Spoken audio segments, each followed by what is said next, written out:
Hi, my name is Daniel Habig, and this is the Daniel Habig Show. This past month, I've been doing a lot of working out.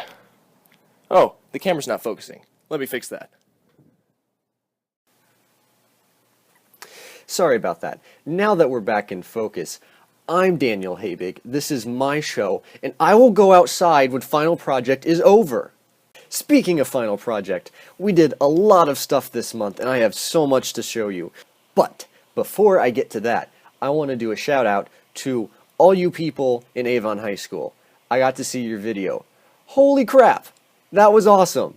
You guys knocked it out of the park. It wasn't exactly how I remember high school, though, so I decided to do my own video that I feel more accurately represents my high school experience. Hello, darkness, my old friend. I'm joking, of course. Avon High School rocks. Now that we're done with that, let's show you the game. Alright, let's get started. So, as you can see here, we have some new backgrounds and logos for our intro here. Lunchbox Studios is the name of the studio with us and the other team, and we are Shakespeare's Monkeys, and there's our logo. The idea for Shakespeare's Monkeys, it's a joke. There's this idea called the infinite monkey theorem, and what it says is that if you put a monkey in a room with a typewriter and the monkey just hit random keys for long enough, eventually that monkey would write one of Shakespeare's plays. And supposedly they can prove that mathematically, but I don't know. It doesn't seem that likely to me. So anyway, that's the joke behind our name. So I'm going to start with the firefighter here and show off the new stuff we have going there. Oh yeah, also the arena is a lot different from last time you saw it. We have these targets overhead, and we have walls and this net now in the middle, and all of these little cylinder things sticking up. So if you look at the top middle, you'll see a percent sign. It says 0% right now. That is your attrition, and each time you get hit, your attrition goes up. And what that means is that the next time you get hit, you're going to be hit harder and knocked back further. The higher your attrition is, the harder the knockback is when you get hit. Now, if I were to shoot that target in the middle there, it changes my side green and their side red. And what's happening is it's lowering my attrition and raising theirs. So they can shoot it, of course, though, to stop that from happening. But that's a good strategy to raise the other team's attrition so that it's easier to knock them off. The other targets do different things. One of them brings everything down, while the other one does this like whack-a-mole thing. So now that that new gameplay stuff's out of the way, let's talk about what's going on with the firebender himself. We added a lot of new particle effects to the fire. It's looking a lot better now. He has this cool block thing that he brings up that's more fiery textured now. Here's the firebender's smoke dash, where he leaves a smoke trail behind him and disappears, kind of like what a ninja would do. And then the next thing is, if you do a full charge and you shoot it at the ground, it makes this little fire thing happen on the ground, and you can do it on anywhere. And if I run over it, it launches me in the air, and I can use that to get like a height advantage. If the opponent, however, runs into it, it knocks him in the air, but he can't move, he can't do anything, he's just kind of stunned for a little while. And you can use that moment to shoot him again while he's in the air and try to knock him off. And you can actually, if you're good enough, you can juggle. You can juggle the guy off and just keep him going. Alright, so that's all the new stuff there with the fire guy. Let's move on to the earthbender. He now has this lob shot where you're still stationary while you're shooting, but it increases in speed like a chain gun. The other thing about him is his block, if I bring one up, is now this ramp shape. And so you and your teammates can run up on top of it and get a little bit of a height advantage, or you can stay behind it, to hide. But the really cool thing about it is the earthbender can bring up multiple ones, and they'll stay there. And then when he wants to, he can shoot them, and they will just move in the direction they were facing, and you can use that as a weapon to knock opponents off. So that's all the new stuff with the Earthbender. Let's move on to the Waterbender. So for the Waterbender, one of the things we do was we wanted to give them more control over the water because it was kind of hard to use. So what we did for that was we gave them this perspective of being in the water. So it's kind of like you're driving a missile. So you move the mouse up and down, left and right, and then you get to control it. And so while you're doing that, though, you know, your guy's kind of wide open. You can still move and stuff, and so we show that there in the bottom right-hand corner. So in case you know you need to watch that. The other thing is if I do a fully charged shot and I hit the ground with it, kind of like how the fire left, you know, the little fire thing, water leaves this little ice patch, and so you will slide on it if you run over it. The other cool thing about the water guy is his block, which brings up this wave and moves forward, and you can use it to take out quite a few people at once. Well, it won't push them off the edge, but it'll push them pretty far back, and so you can use that to your advantage. Or if you're in trouble, you can use that to advance quickly because you can hide behind it for a short period of time. So yeah, that's all the new stuff. A lot of the new features we added this month. Next month, hopefully, we'll start adding better textures and art stuff to the game, make it look nicer. So yeah, there we have it.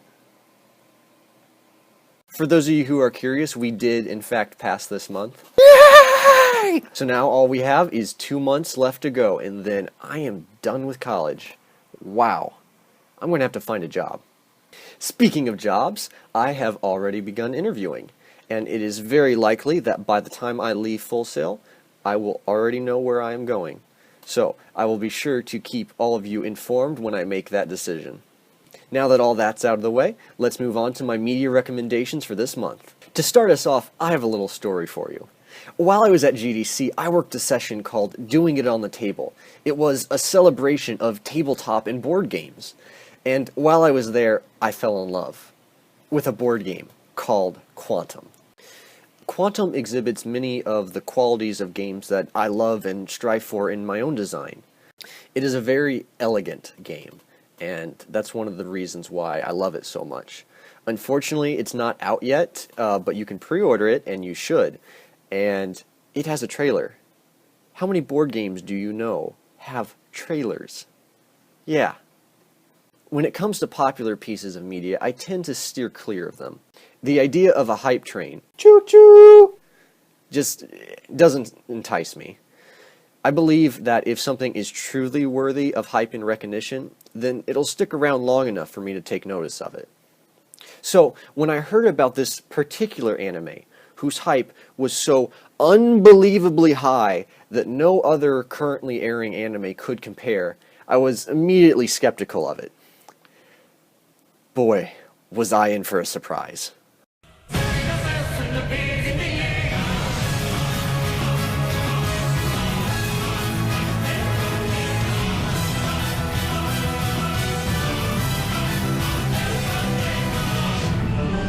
This is Attack on Titan, an action anime set in an alternative timeline where giants called Titans have become mankind's predator.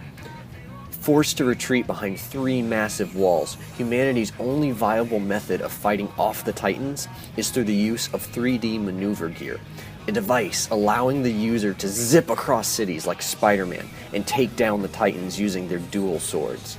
Man, oh man, is this show amazing. Each episode just builds off of the excitement of the previous. The show has a very interesting story and an excellent soundtrack, particularly the opening themes. But the true standout part of the show is its art style and cinematic direction. Watching them fly through the air on their maneuver gear just gets my adrenaline pumping, and it's truly a sight to behold. And guess what? It is airing in English right now on Toonami on Cartoon Network, so go check it out. The Count of Monte Cristo by Alexander Dumas has been adapted into pretty much every form of media entertainment, so why not anime? Even if you are familiar with the story, this version is slightly different in that it takes place far into the future, and also from the point of view of Albert de Morcerf, rather than the Count himself.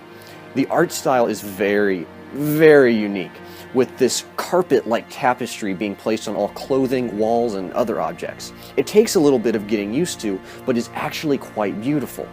My one issue with it was that it took the first half of the original story, which was my favorite part, and placed them entirely in flashbacks. If you have never heard the story of the Count of Monte Cristo, I highly encourage that this be your introduction. Fair warning though, this anime does take a few liberties with the original story, so if you go watch other movies or read the book, you may be a little bit confused. So this next film that I'm going to recommend is very near and dear to my heart, and there's a little story that goes along with it. Back when I was in Avon, I went to the Rave movie theater one night by myself. I wanted to see a movie, but I couldn't decide which one I wanted to see. So I narrowed it down to two choices, Safe House or The Grey. The guy at the counter recommended Safe House to me, which turned out to be a mediocre action film. I don't really remember it that well. I didn't watch The Grey that night. I didn't see it in theaters at all. In fact, it wasn't until a year later that I finally got around to watching it. I wonder to myself sometimes if anything would have changed if I had seen The Grey that night. Some of the best stories I have heard are hidden behind the story that is readily apparent. The Grey is like that. On the back of the DVD, you'll read about how this is a survival action horror film about a group of people fighting off wolves in an Alaskan tundra. And yes, that's true, that does happen in this movie. But what this movie is really about, the deeper meaning underneath it all, is something much more profound. Something that is very scary and difficult, not because it looks scary or because it's hard to understand, but because the questions it asks don't have easy answers. But finding those answers is important, and if the answers you have don't satisfy you, then keep looking. And hey, I get it. If me being all philosophical doesn't entice you to go see the movie, it has Liam freaking Neeson in it. He fights wolves. That's pretty badass. You should go see it anyway. One last thing before I go.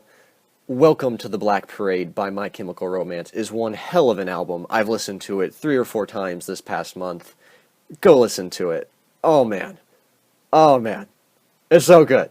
Thank you guys so much for watching. I love hearing from you, so please comment, subscribe, and I will see you all next month. 1, 2